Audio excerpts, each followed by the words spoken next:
On the fallout of what appears to be a major national security breach, a journalist with The Atlantic magazine says he was accidentally added to a group chat with top government officials where they discussed plans for a military strike against Houthi rebels in Yemen. NBC's Alice Barr has the latest.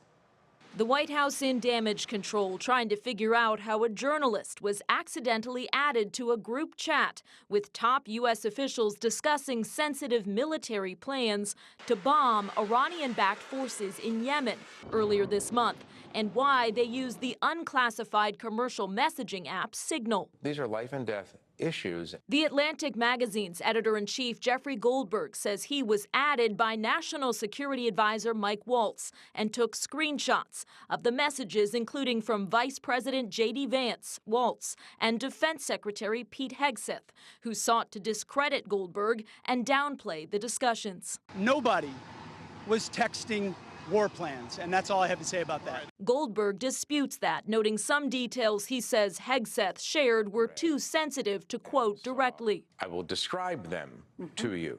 The specific time of a future attack, specific targets, including human targets, meant to be killed in that attack, weapon systems.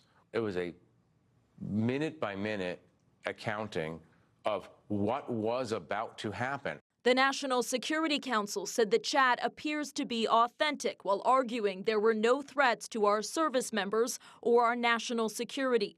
14 Senate Democrats sending President Trump a letter demanding answers. He denied any knowledge on Monday. I don't know anything about it. Amid outrage on Capitol Hill. It is by the grace of God that we don't have dead pilots and failed missions. The Republican Senate Armed Services Chair saying his committee will look into it. It's definitely a concern, and it appears that mistakes were made, no question.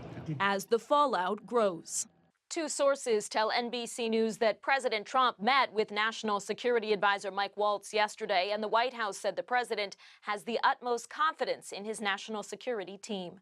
In Washington, Alice Barr, NBC News.